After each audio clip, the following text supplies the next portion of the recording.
미래를 보는 창, JTB. 안녕하세요. JTB 제이입니다. 오늘은 침체도 불사한다는 트럼프 과연 블러핑일까? 라는 주제로 이야기를 해 나갈 거고요. 그리고 지금 미국 증시가 이제는 기술적으로 반등할 만한 위치에 와 있는데 향후 시나리오에 대해서도 한번 점검을 해보도록 하겠습니다. 아마 그거에 따라서 우리나라 증시도 좀 향방이 갈릴 것 같고요. 일단 시작하도록 하겠습니다.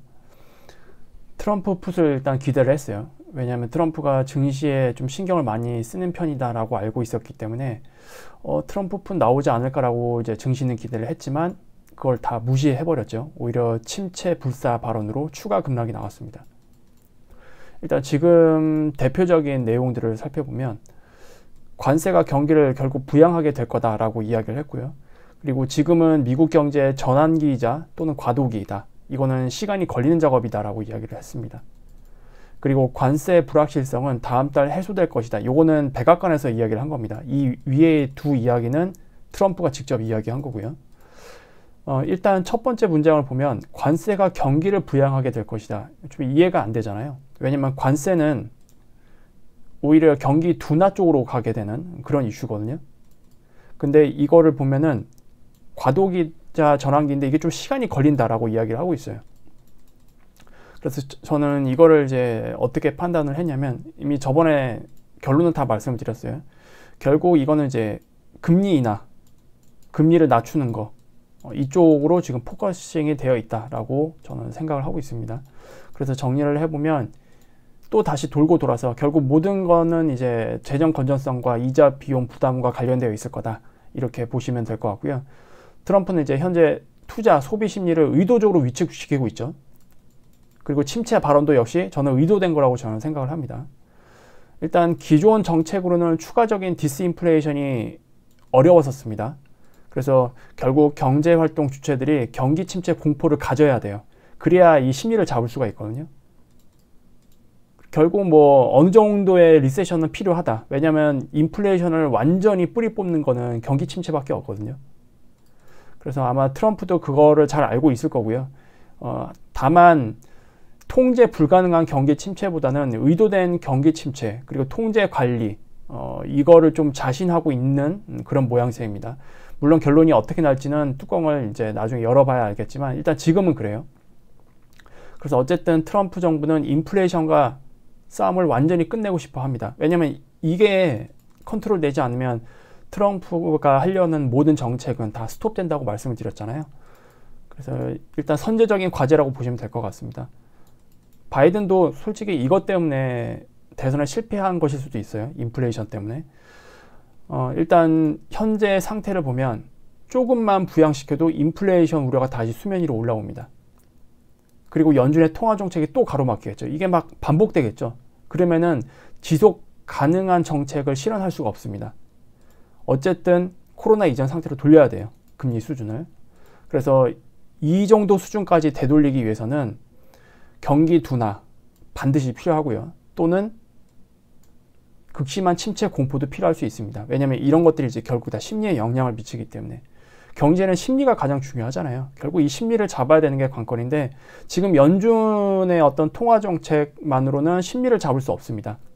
거의 뭐 연준은 경제를 좀 중계를 하고 있죠. 뭔가 해결법을 내놓기보다는 그냥 금리만 이제 컨트롤하면서 그냥 관망을 하고 있습니다. 인플레 내려올 때까지. 근데 이것만으로 지금은 해결이 안 되거든요. 그래서 어쨌든 이 심리를 잡기 위해서 트럼프 정부가 나섰다라고 보시면 될 것 같고요. 그리고 트럼프 향후 정책이 결과적으로 이제 감세, 규제 완화 이쪽에 포커싱이 되어 있잖아요. 근데 이걸 하기 위해서는 인플레이션을 잡아야 돼요. 지금 상태로 요거를 추가적으로 진행한다. 그럼 당연히 인플레이션 우려가 또 다시 올라오겠죠. 그러니까 이게 반복되는 거예요. 온전히 해결될 수가 없습니다. 그래서 감세와 규제 완화 이 정책도 정상적으로 진행되기 위해서는 선제적으로 인플레이션 문제를 반드시 해결을 해야 되는 상황입니다. 그리고 정부의 이자 부담도 반드시 낮춰야 되죠. 그리고 연준의 금리 인하로 부양을 이끌어내기 위한 싸움도 같이 진행 중이다. 결국 이거를 하기 위해서는 미국의 역성장이 필요한 거죠. 그리고 연준의 금리 인하로 부양을 이끌어낸다. 이거는 이제 이거랑 연결이 되어 있을 것 같아요. 결국 지금 이 관세 문제로 시장과 소비자들에게 굉장히 큰 위축을 주고 있는데 경기 위축이 오게 되면 결국 금리 인하가 따라오게 마련이거든요. 그래서 여기에는 많은 내용들이 함축되어 있는 것 같습니다. 관세가 경기를 부양한다. 이거 자체는 말이 안 되고요. 어쨌든 관세 정책, 지금의 이런 정책으로 인해서 결국 경기 둔화가 될 거고 또는 경기 침체에 빠질지라도 결과적으로 그런 것들이 연준의 금리 인하로 연결될 거기 때문에 그때 경기가 부양될 거다. 이렇게 이해를 하는 게 지금은 맞을 것 같습니다. 그리고 실제로는 이제 이게 좀 중요할 것 같아요. 미국이 침체 우려만으로 심리를 위축시켜서 인플레이션을 잡고 얕은 침체 혹은 침체 직전에 경제를 정상화시키는 것이 가장 베스트 시나리오일 거라고 저는 생각을 하는데 이제 이런 패턴으로 가게 되면 트럼프 정부가 다 통제할 수 있는 영역입니다. 근데 과연 이렇게 될지 안 될지가 문제인 거죠.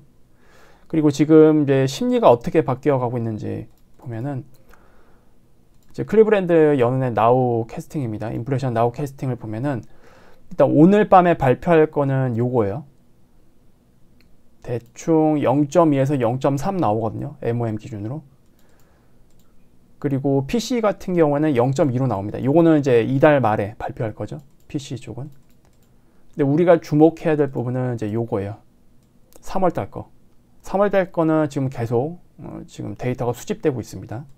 그리고 3월 달 거는 4월 달에 발표가 되죠. 일단 3월 달 들어오자마자 또는 2월 말부터 이 관세 문제로 소비 위축이 좀 심하게 오기 시작했어요. 그렇다 보니까 지금 CPI MOM이 0.01입니다. 그리고 코어 CPI 같은 경우에는 0.26 정도 나오고요. 그리고 PC도 0.04. 지금 헤드라인 쪽은 그냥 다 0.0%라고 보시면 돼요. 헤드라인 쪽은. 그리고 지금 밑에 YOY 기준으로 보면은 헤드라인 CPI가 2.5가 깨지는 걸로 나오고 있죠. 예상치가. 그리고 코어 PC, 연준에서 가장 중요하게 보는 것도 다시 2.5로 내려갈 것 같다. 지금 추세라면. 그리고 지금 트럼프가 계속 블러핑일지 아닐지는 모르겠지만 계속 심리 위축 코멘트를 날리고 있잖아요. 그럼 이게 하방 압력이 더 가해질 수도 있습니다. 지금 뭐 언론에서는 아직도 관세 문제 때문에 물가가 올라갈 거다라고 해서 뭐 이상한 해석을 하는데 그게 아니에요. 소비자는 지갑을 닫습니다. 이런 상황에서는. 그래서 결과적으로 구매력이 떨어지기 때문에 그럼 결국 물가는 내려올 수밖에 없죠. 그래서 이런 식으로 좀 해석을 해야 되는 게 맞을 것 같고요. 일단 3월 달에 추가적으로 트럼프가 어떤 정책을 펴나갈지 그리고 4월 달에 관세 정책이 이제 큰 게 오잖아요. 그게 과연 예정대로 실현될지 아니면 좀 감면해서 시행될지 이것들을 좀 봐야 될 것 같습니다. 어쨌든 3월달, 4월달 미국 입장에서는 조금 어려울 것 같습니다. 지금 상황에서는. 그리고 주가도 이미 많이 올라간 상태에서 지금 이런 상황을 맞이하고 있기 때문에 다른 나라보다도 조금 하락이 좀 깊어질 수 있죠. 반대로 지금 대표적으로 우리나라 같은 경우는 꽤 강하게 버티고 있습니다. 약간 디커플링 현상이 좀 강하게 진행되고 있는데 우리나라 입장에서는 좋은 의미의 디커플링입니다. 작년과 좀 반대의 입장을 보여주고 있죠. 근데 이것도 결과적으로 미국이 지금 나스닥 기준으로 보면은 넥라인을 이제 뚫고 내려왔잖아요. 거기를 헤딩하고 그 이후의 흐름에 따라서 우리나라 증시도 저점을 깰지 아니면 좀 잘 버티면서 위로 올라가는 모습을 만들지 그걸 좀 결정하게 될 것 같습니다. 그래서 결과적으로 이거는 의도된 침체 유도인 것 같긴 한데 과연 이거를 성공할 거냐 아니면 실패할 거냐 이렇게 나눠볼 수 있을 것 같습니다.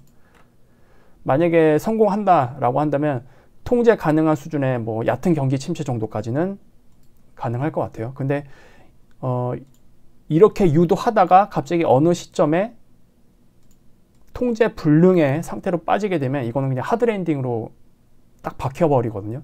이제 이거는 뭐 어떻게 할 수가 없습니다. 아마 트럼프 정부 입장에서도 하드랜딩에 빠지게 되면 엄청나게 많은 재정 부양을 하게 되면서 오히려 비용이 더 늘어날 수가 있습니다. 이거는 아마 피하고 싶어 하겠죠. 지금 코멘트를 보면 대부분 다 이제 의도된 코멘트이기 때문에 아마 이 정도까지만 용인하지 않을까 그렇게 생각을 합니다. 그래서 이거는 좀 나스닥을 보면서 살펴보도록 할게요. 먼저 금리부터 보죠. 일단 지금 제가 선을 두 개 그어놨어요. 빨간색 정도는 일단 뭐 이 정도까지는 내려오는 게 좋다. 그리고 만약에 물가가 내려오고 디스인플레가 추가로 진행된다. 그러면 금리 인하를 할 거 아니에요. 그러면은 뭐 4.0까지도 내려올 수 있어요. 근데 우리가 여기서 조심하게 생각해야 될 부분은 요 4.0 밑의 영역입니다. 여기는 이제 경기 침체로 아마 시장이 받아들인다라고 보시면 될 것 같아요. 그리고 이제 이 영역에 금리가 내려오게 되면 주가가 좀 생각보다 세게 내려올 수 있습니다. 그래서 내려오더라도 디스인플레로 인해서 이렇게 내려오는 거는 괜찮다. 근데 이거를 깨고 이 정도 영역, 그냥 4%를 깨고 3%대로 돌아가게 되면 이거는 경기 침체 이슈이기 때문에 시장이 많이 안 좋아질 수 있다. 이렇게 보시면 될 것 같습니다. 그래서 기준을 이렇게 잡으시면 될 것 같아요. 4.1이랑 4.0. 이 공백은 뭐 내려와도 된다. 왜냐면 지금 상황을 보면은 이제 5월달 FOMC 예상치 보면은 금리 인하 확률이 지금 이제 합쳐서 40% 정도. 어제는 거의 50%에 육박하더라고요. 그리고 이제 다음 달로 넘어가면 넘어갈수록 이게 올라올 가능성이 높다라고 말씀드렸죠. 그리고 12월 FOMC, 그러니까 올해입니다. 올해 최종적으로 금리 인하가 어디까지 진행될 것 같냐라고 보면은 지금 3.5에서 3.75까지 타겟팅이 되고 있어요. 그러니까 연준의 점도표랑은 조금 더 달라졌죠. 지금 상황 자체가. 그리고 심지어 여기까지 내려올 수도 있을 겁니다. 다음 달쯤에 보면은 3.25에서 3.5가 가장 높을 수도 있어요. 올해 어디까지 금리 인하를 할 거냐라고 봤을 때. 그래서 이거는 좀 왔다 갔다 할 수 있긴 한데 시간이 가면 갈수록 지금 상황에서는 이쪽으로 확률이 더 올라갈 수 있다. 이렇게 보시면 될 것 같습니다. 그러면 거의 올해 3회에서 4회 정도 금리 인하도 가능하다라는 얘기거든요. 그래서 이거를 이제 여러분들이 또 계속 추적을 하시면 될 것 같고요. 그리고 지금 나스닥을 볼게요. 제가 저번에 여기 선을 그어놨었어요. 넥라인으로 예상되는 선이 두 가지가 있습니다. 여기는. 그래서 보통 넥라인을 이탈을 하게 되면 이 위에 쌍봉을 만들었던 이 그대로 1대1 자리로 내려오는 게 이제 일반적이라고 말씀드렸죠. 요 위에 선을 기준으로 하게 되면 1대1 자리는 여기입니다. 근데 이제 깨고 내려왔어요. 그래서 이 넥라인 끝에 자리 이걸로 다시 계산을 해볼게요. 그래서 요거를 지금 살짝 한 칸 내리면 한 19,000 정도 돼요. 19,000 정도가 1대1 자리입니다. 그래서 지금 뭐 끝에 자리로 잡더라도 얼추 지금 반등을 할 만한 위치에 있다라고 보시면 될 것 같죠. 19,000 전후에서. 근데 문제는 이제 넥라인을 깼기 때문에 이 위에 있는 라인이 굉장히 강한 저항이 돼버렸습니다. 과연 이거를 한 번에 돌파할 수는 없어요. 반등이 나온다고 해도. 반등이 나오고 추가 이탈하느냐 아니면은 반등 이후에 저항을 막고 저점을 올리는 패턴으로 이 라인을 다시 뚫느냐, 이게 가장 중요할 것 같습니다. 주황색 경로로 가게 된다면 우리나라 증시는 뭐 더 이상 크게 빠질 일은 없을 것 같습니다. 근데 만약 녹색으로 가게 된다, 그러면 우리는 작년 저점을 또 다시 위협하는 그런 상황으로 갈 수도 있을 것 같아요. 다만 미국 증시보다는 덜 빠질 가능성이 높다. 우리는 이미 많이 빠졌기 때문에. 그리고 지금의 상황을 조금 더 크게 보면은 이때랑 비교하시면 될 것 같아요. 2018년 하반기 그리고 지금 모습. 이때도 관세 전쟁이 있었고요. 그리고 연준에서 금리를 좀 인상하는 그런 흐름에 있었습니다. 그러니까 연준이 금리를 안 내렸어요. 이때도. 하반기부터 트럼프가 금리를 내리라고 압박을 했지만 연준이 안 움직였죠. 그래서 결국 트럼프가 이렇게 만들었습니다. 그리고 나서 연준이 두 손 두 발 다 들었죠. 지금도 아마 마찬가지일 가능성이 높습니다. 그렇게 되면 여기서 반등을 하더라도 넥라인 정도에서 이렇게 내려올 가능성이 있겠죠. 그리고 이 정도까지 내려오면은 연준에서 통화 정책을 완전히 바꿀 수 있습니다. 물론 이렇게 내려오기 전에 금리 인하 하긴 하겠죠. 하지만 통화 정책의 기조를 완전히 바꾸기 위해서는 이 정도의 하락을 좀 용인할 수 있을 것 같습니다. 이 밑으로 내려가게 된다. 그거는 이제 실제로 침체로 완전히 들어가는 거죠. 잘하면 이거는 트럼프 정부가 통제할 수 없는 영역의 침체로 들어가게 되면은 나스닥 선물 기준으로는 뭐 이거를 깨고 내려오겠죠. 이게 전고점이잖아요. 21년 고점. 여기까지 내려오게 되면 뭐 증시는 상당히 많이 힘들어지는 거죠. 버블이 터진다라고 보면 되겠죠. 이렇게 되면. 근데 여기까지 내려오게 되면은 버블이 터진다라고는 볼 수는 없을 것 같아요. 거품을 그냥 걷어낸다 정도. 그리고 이 정도 오면 뭐 마일드 리세션 정도로 끝날 수도 있죠. 이때도 보면은 2018년 하반기입니다. 여기가. 이때도 고점에서 쌍봉이 나왔어요. 고점에서 이렇게 쌍봉이 나오고요. 반등하고 요 넥라인 근처에서 추가 하락이 나왔습니다. 그리고 나서 242평 장기 2평이 이렇게 무너지면서 어떻게 보면 이렇게 크게 N자 패턴으로 내려왔거든요. 그리고 실제로 이 자리에서는 트럼프가 주식 공식 리딩까지 해버렸죠. 주식 사라고. 그리고 뮤추얼 펀드까지 이제 주식을 산다. 뭐 이런 식으로 하면서 그 얘기가 나오고 장중에 저점 대비하면 8%가 올랐어요. 지수가 하루에 8%가 올랐습니다. 저점 대비해서. 그러면서 완전히 추세를 그냥 완전히 바꿔버렸죠. 이때도 기간이 좀 많이 필요했죠. 3개월 정도 걸렸습니다. 3개월 정도 걸렸는데 트럼프는 그냥 요 정도 영역에서 좀 컨트롤 하고 싶어 할 가능성이 높죠. 심리까지 다 잡고 연준에서 이제 금리 인하를 할 수밖에 없는 환경으로 다 만들어지는 것까지 보고, 이때도 보면은 이제 고점 대비 한 뭐 20% 정도 빠졌을 거예요. 여기서 보면은 24% 정도 되네요. 그리고 중요한 자리 기준으로 보면은 지금 미국 시장은 16,000대가 좀 중요하죠. 16,000대랑 16,000 초반 뭐 이 정도. 여기도 고점 대비로 25% 거의 비슷합니다. 21년, 22년 고점, 쌍고점 찍었을 때 그때랑 맞춰보면은 2018년 하반기 하락폭이랑 비슷한 자리가 거의 16,600 정도 될 거예요. 이때 우리나라 별로 안 빠졌습니다. 왜냐면 우리나라는 그때 2018년 상반기에 이미 많이 빠졌거든요.